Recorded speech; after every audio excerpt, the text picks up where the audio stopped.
Hello guys, good morning, welcome back on Foma educational hub. देखिए, last lecture के अंदर हम लोगों ने डाइवर्जेंस के बारे में बात की थी कि व्हाट इज़ डाइवर्जेंस, और उसका मीनिंग समझा था हमने, उसका डेफिनेशन लिखा था और सिंपल सा उसका जो एक फॉर्मूला था वो पढ़ा हमने। अब हम लोग उसका जो कार्तीय निर्देश तंत्र में जो कार्टेशियन कोऑर्डिनेट सिस्टम में जो फॉर्मूला होता है उसको डिराइव करेंगे इस लेक्चर के अंदर। तो वो जो फॉर्मूला है उसके बारे में बात करेंगे, ठीक है। उससे पहले मैं थोड़ा सा डाइवर्जेंस के बारे में रिकेप कर देता हूँ कि डाइवर्जेंस के बारे में हमने लास्ट लेक्चर में क्या पढ़ा था। तो हमने ये स्टडी किया था कि अगर मान लो आपके पास में कोई भी एक छोटा सा या एक कोई बंद एक क्लोज्ड वॉल्यूम है, एक बंद आयतन है, बंद सरफेस है, इसमें से अगर कोई फ्लक्स बाहर निकल रहा है, इसमें से क्या फ्लक्स बाहर निकल रहा है, फ्लक्स, तो फ्लक्स मान लो फाई है और इसका आयतन है, वॉल्यूम है वो डीवी है, तो फ्लक्स अपॉन डीवी जो होगा उसको हम लोग क्या बोलते हैं, उसको बोलते हैं divergence. Flux passing through per unit volume, एकांक आयतन से गुजरने वाला जो फ्लक्स होता है उसको हम लोग क्या बोलते हैं, डाइवर्जेंस बोलते हैं। ये डाइवर्जेंस का सीन था, ये डाइवर्जेंस पढ़ा हमने। अब हम लोग इसका जो कार्तीय निर्देश तंत्र में कार्टेशियन कोऑर्डिनेट सिस्टम में जो फॉर्मूला होता है वो डिराइव करेंगे। वो जो फॉर्मूला होता है वो ऐसा होता है, वो होता है divergence of A vector del vector dot A vector. ये फॉर्मूला होता है, इस फॉर्मूले को हम लोग डिराइव करेंगे। अभी ये टारगेट है इस लेक्चर के अंदर अपना, ठीक है। ये हम लोग करने वाले हैं, ये डिराइव करेंगे। स्टार्ट करें, चलो। तो अपना जो टॉपिक है वो क्या है, कार्तीय निर्देश तंत्र में, कार्तीय निर्देश तंत्र में divergence. Divergence in Cartesian coordinate system, Cartesian coordinate system. देखो क्या है भैया, divergence in Cartesian coordinate system, ये हम लोगों को कैलकुलेट करना। इसका मैं थोड़ा सा एक आइडिया बता देता हूँ कि जैसे हम लोग डाइवर्जेंस की बात करें तो डाइवर्जेंस में इसी तरीके से ये है कि जैसे मान लो कि एक चार्ज, एक आवेश है और इसके चारों तरफ एक ये क्यूब है, मान लो एक क्या है, एक क्यूब है। क्यूब का मतलब एक घनाभ बना दिया मैंने, ये एक घनाभ है, इसके अंदर ये आवेश है। तो इस आवेश से चारों तरफ क्या निकल रहा है, फ्लक्स लाइनें बाहर निकल रही ना, फ्लक्स बाहर निकल रहा है। ये चारों तरफ क्या निकल रहा है, फ्लक्स बाहर निकल रहा है। इसका आयतन जो, इसका वॉल्यूम जो है, मान लो इसकी लंबाई जो है dx dy और dz, लंबाई चौड़ाई ऊंचाई, इस तरीके से इसके जो पैरामीटर है dx dy dz है ना। तो इसका जो वॉल्यूम है वो क्या हो गया, वॉल्यूम हो गया dv, वॉल्यूम हो गया। इसका आयतन कितना है, dv है। तो इससे जो टोटल फ्लक्स बाहर निकलेगा उसको मैं फाई बोल दूं, फाई। तो फाई इससे निकलने वाला फ्लक्स हो गया, इससे पासिंग फ्लक्स फाई हो गया, और इसका वॉल्यूम जो है वो dv है। तो फ्लक्स अपॉन dv करेंगे तो अपने पास में क्या मिल जाएगा, इससे डाइवर्जेंस मिल जाएगा। तो हम लोग क्या करेंगे, एक छोटा सा इस तरीके से वॉल्यूम एलिमेंट लेंगे और उस वॉल्यूम एलिमेंट से कितना फ्लक्स पास हो रहा है वो कैलकुलेट करेंगे, और वो कैलकुलेट करके हम लोग डिवाइड कर देंगे तो अपने पास में ये सॉल्यूशन मिल जाएगा। स्टार्ट करें, चलो। तो ये बेसिकली सीन है। तो एक छोटा सा आयतन अल्पांश ले लेते हैं, एक वॉल्यूम एलिमेंट ले लेते हैं और उसका एक पर्टिकुलर शेप ले लेते हैं कि वो एक घनाभ के आकार का, एक क्यूबिकल या क्यूबॉइड शेप का मान सकते हैं उसको हम लोग, क्यूबॉइड शेप का। तो मान लो कि एक हम लोग, ये इसको हटाओ, हम लोग ऐसा करते हैं, ऐसा है,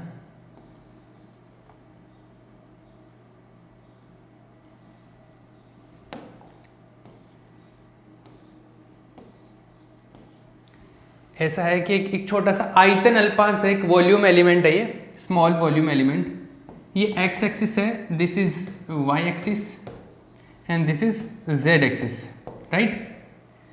ये ओरिजिन है, ये मूल बिंदु है। ये यहाँ से लेके यहाँ तक की जो डिस्टेंस है, इसकी जो लंबाई है वो dx मान लो। आयतन अल्पांश है ना, तो इसका जो वॉल्यूम है, आयतन है, वो dv है। तो इसकी जो लंबाई वो dx ले लो, लेंथ है dx है ये। ये dx लेंथ है इसका, एक सेकेंड, ये जो है ये dx लेंथ है इसका, यहाँ से यहाँ तक का। इसकी जो हाइट है y डायरेक्शन में, इसको dy ले लेते हैं, ये dy है, ठीक है। और ये जो है dz ले लो, कोई प्रॉब्लम नहीं। ये dz है तो ये भी dz है, ये भी dz है, जाहिर सी बात है। और ये dy है तो ये भी dy है, ठीक है। क्लियर है, चमका ना, ठीक है। ये सरफेस है, ये सतह है, ये जो पृष्ठ है, ये जो समतल है, ये जो प्लेन है, इसको मैं फर्स्ट नंबर देता हूँ, नंबर 1 कर देता हूँ इसको। और इसके जो पीछे वाला है, ये वाला जो ये पीछे वाला, ये जो मैंने लाइनें बनाई है बस दिखाने के लिए बनाई है, ये 2, ये 2 नंबर का, ये 1 नंबर का, है ना। ये हो गया, सिंपल सी बात है। अब मुझे क्या करना है, मैंने डाइवर्जेंस कैलकुलेट करना है। तो डाइवर्जेंस के लिए क्या करें, टोटल फ्लक्स निकाल लेते हैं और फिर आयतन से वॉल्यूम से डिवाइड कर दूंगा तो मेरे पास में क्या आ जाएगा, डाइवर्जेंस। सिंपल सी बात है। तो हम लोगों ने सबसे पहले तो ये माना, तो इसके बारे में थोड़ा सा हम लोग लिख लेते हैं। तो सबसे पहले एक आधी लाइन लिख लो। माना एक घनाभाकार आयतन अल्पांश, माना एक घनाभाकार आयतन अल्पांश जिसकी लंबाई चौड़ाई ऊंचाई क्रमशः, माना एक घनाभाकार आयतन अल्पांश जिसकी लंबाई चौड़ाई ऊंचाई क्रमशः dx, dy एवं dz है। माना एक आयतन अल्पांश जिसकी लंबाई चौड़ाई ऊंचाई क्रमशः dx, dy एवं dz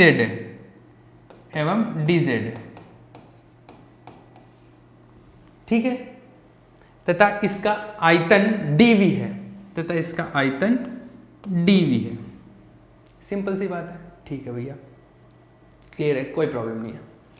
इंग्लिश में लिखो, ये डायग्राम बना लो, हिंदी मीडियम वाले जिन्होंने वो लाइन लिख ली ये डायग्राम छाप लो। इंग्लिश में लिखो, let there is a small volume element of cuboid shape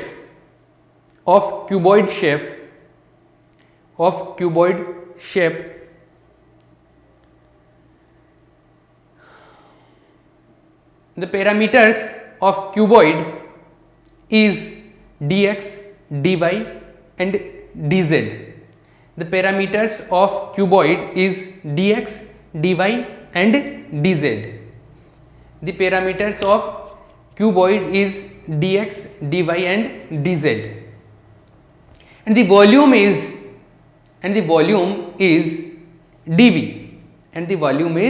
dv, correct है। ये डायग्राम छाप लेना पॉज करके। तो हमने छोटी सी बात लिख दी कि ये ऐसा सीन है, जो भी है ना, क्लियर है। चलो बढ़िया भैया। अब देखिए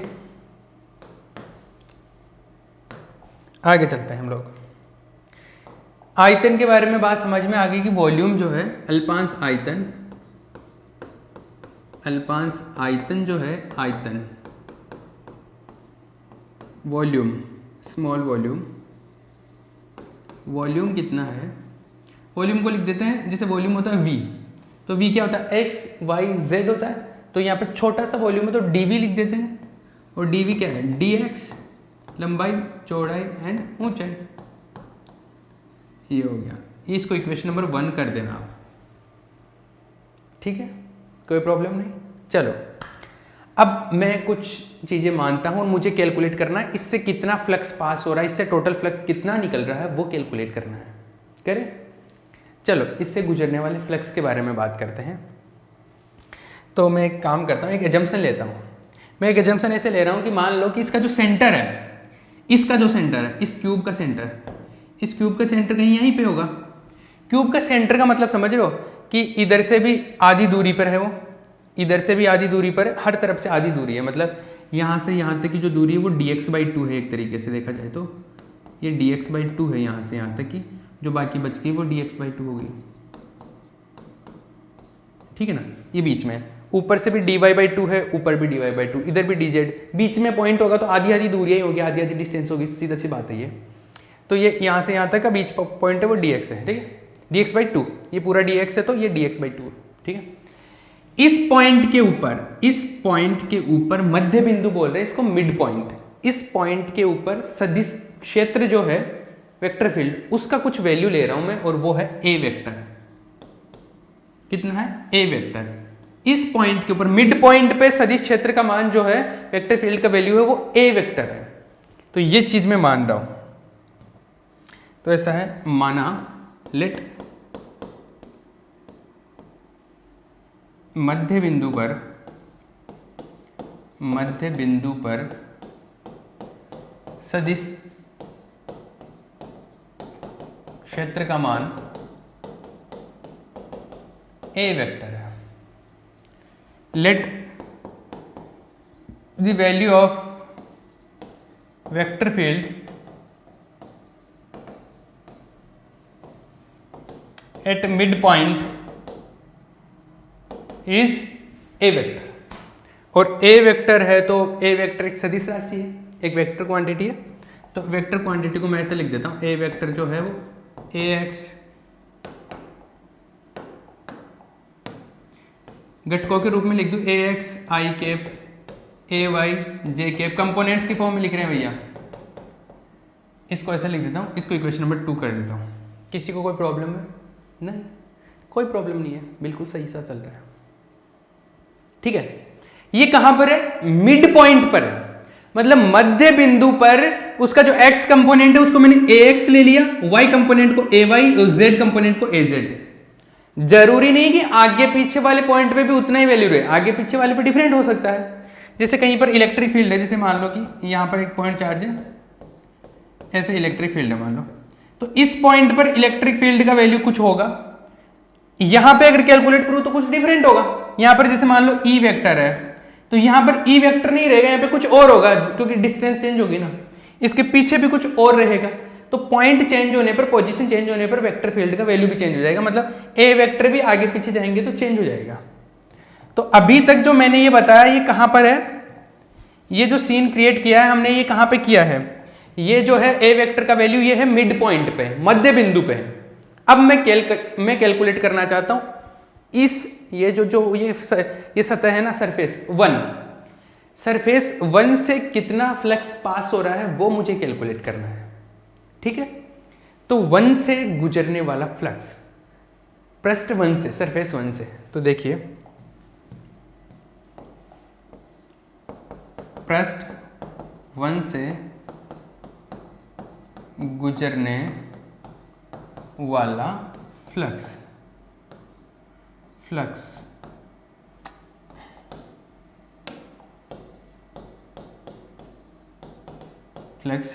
कितना है, इसको मैं बोल देता हूं φ1 बोल दो, कोई प्रॉब्लम नहीं। फ्लक्स पासिंग थ्रू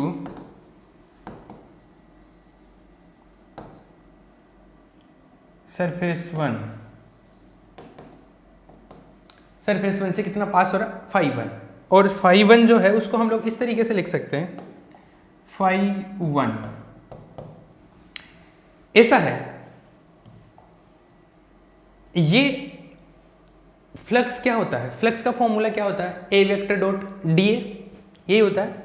फ्लक्स क्या है, A वेक्टर डॉट dA,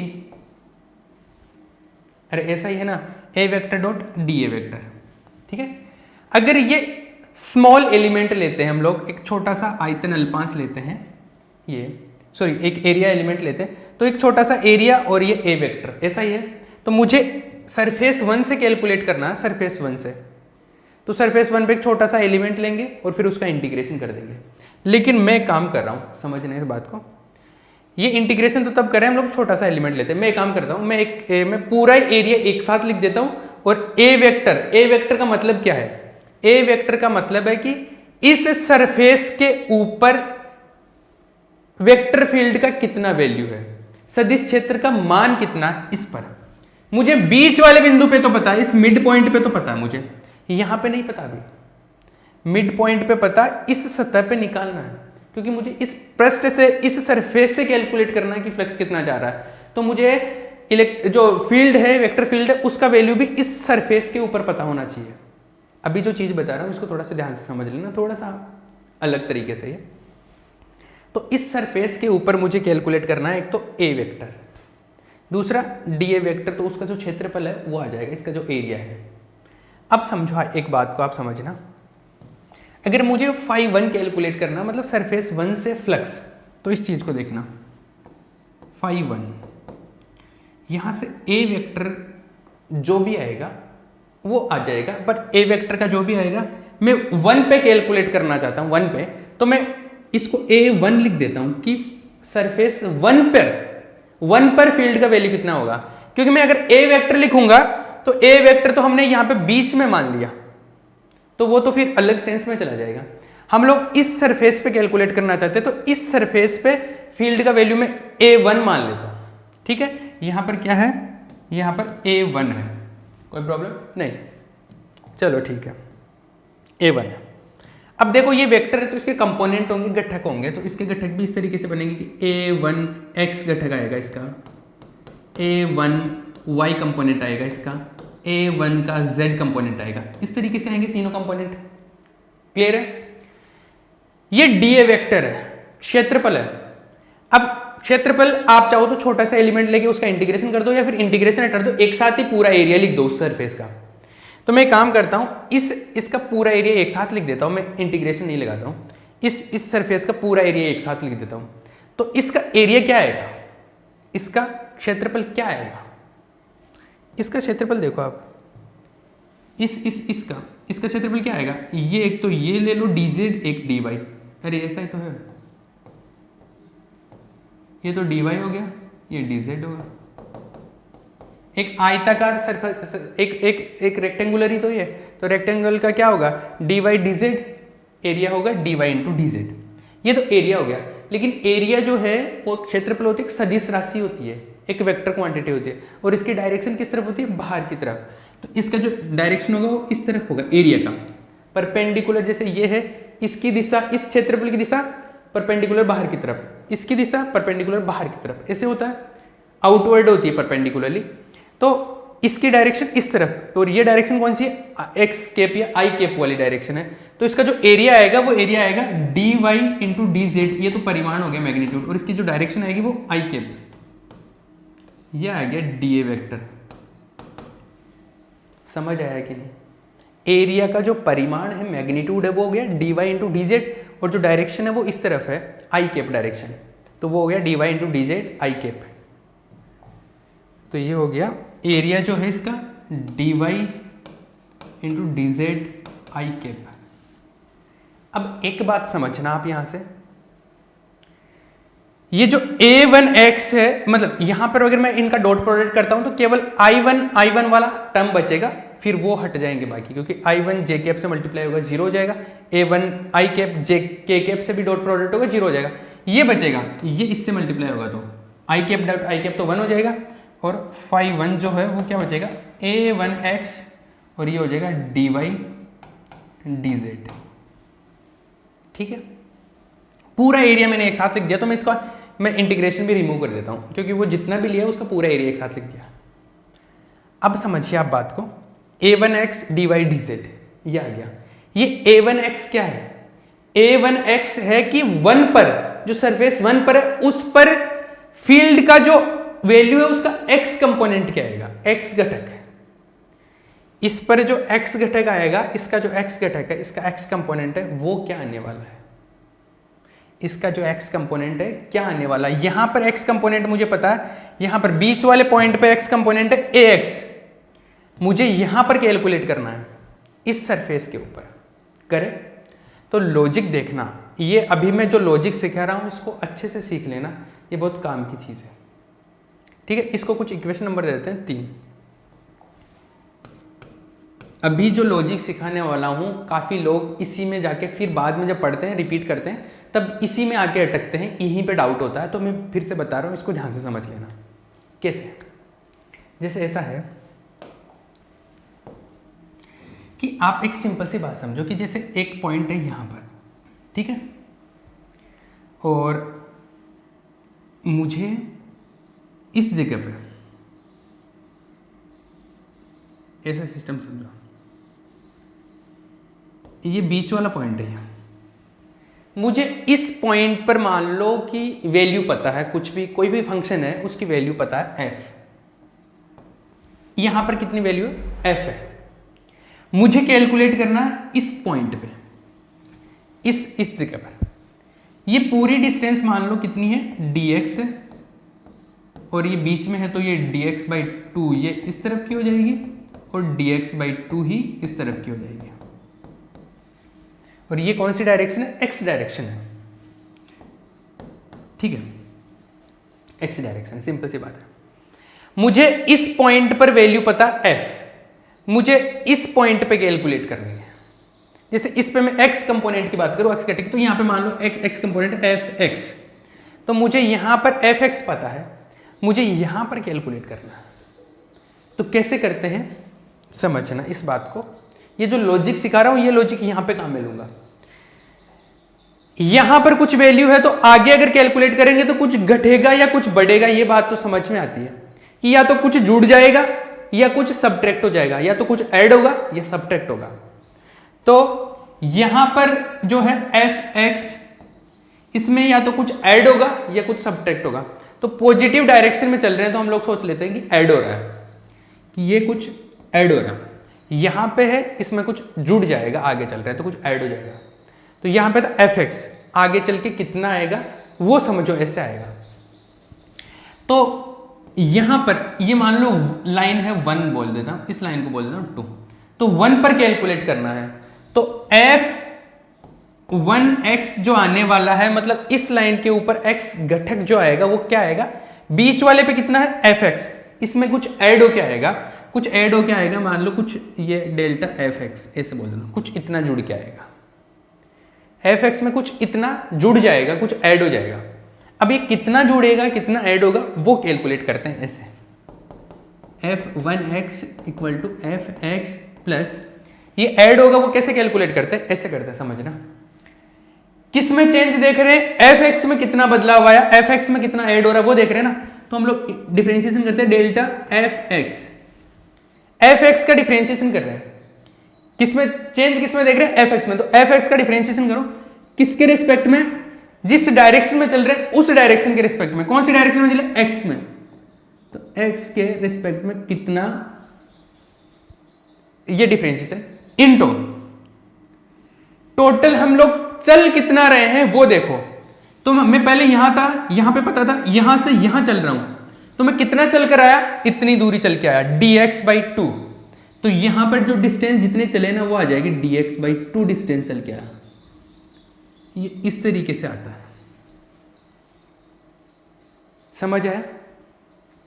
मैं रिपीट कर रहा हूं, इस चीज को समझ लेना, ये मैथमेटिकल अंडरस्टैंडिंग है कि यहां पर अपने को पता है, यहां पर पता है fx, तो यहां पे कैलकुलेट करना है, तो fx में कुछ ऐड होके आ रहा है डेल्टा fx, इतना जुड़ जाएगा। अब ये डेल्टा fx कितना आएगा, ये डेल्टा fx जो है, क्योंकि x के साथ परिवर्तन हो रहा है, x में जाने पे परिवर्तन आ रहा है, तो x के साथ में परिवर्तन इस तरीके से निकालते हैं, परिवर्तन जो चेंज आएगा वो fx में, x के साथ में, x डायरेक्शन में, x में के साथ में परिवर्तन की दर निकालो, कितना रेट है, इसको दर बोलते हैं, रेट बोलते हैं, और टोटल कितना चल के गए हम लोग, बीच वाले पॉइंट से इतना चल के गए dx/2, तो ये टोटल चेंज आ जाता है। इस तरीके से टोटल चेंज निकालते हैं। ये जो टर्म है ये है रेट, दर, और ये टोटल कितना चल कर गए हैं वो है, कि कितनी डिस्टेंस हमने कवर की है वो है, समझ गए। ये तो समझाने के लिए बताया, चाहे तो आप इसको रफ में साइड में लिख सकते हैं ताकि आपकी अंडरस्टैंडिंग डेवलप हो जाए, बाकी हम लोगों को यहाँ पे इस चीज को लगाना है।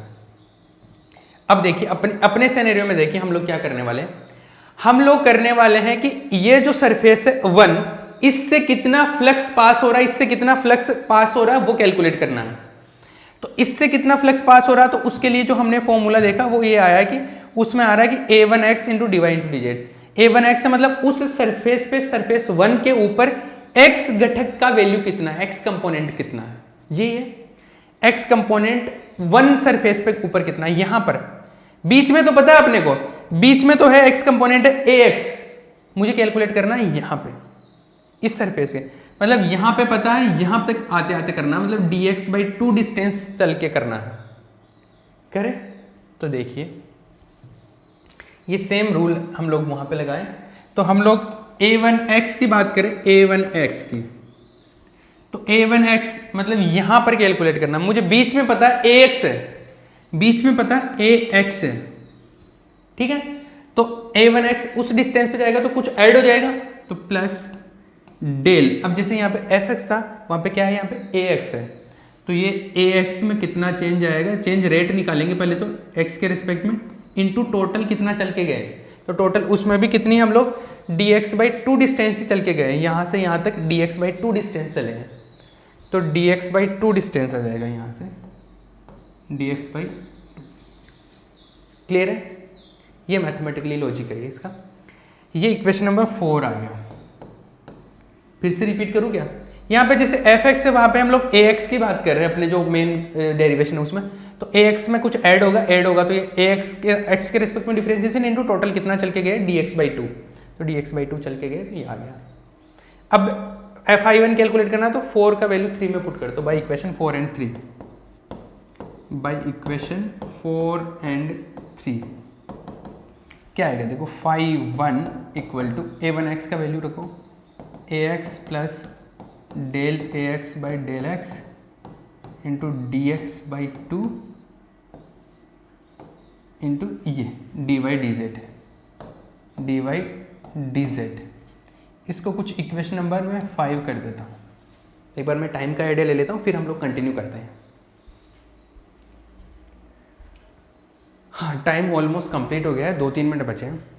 देखो जो समझने की बात थी वो तो यहाँ पर ऑलमोस्ट कंप्लीट हो गई। अभी तो आगे हम लोग ऐसे देखेंगे कि इसी प्रकार सिमिलरली करेंगे डेरिवेशन को।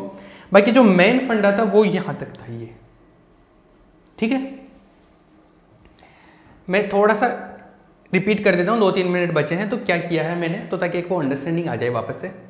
हमने सबसे पहले एक छोटा सा स्मॉल एलिमेंट निकाला। हमको करना क्या है, हमको डाइवर्जेंस कैलकुलेट करना है। तो डाइवर्जेंस के लिए फ्लक्स अपॉन आयतन होता है, फ्लक्स अपॉन वॉल्यूम होता है। तो फ्लक्स कैलकुलेट करना है पहले तो, और फिर आयतन से डिवाइड कर देंगे। तो मेन जो टारगेट है वो फ्लक्स कैलकुलेट करना है।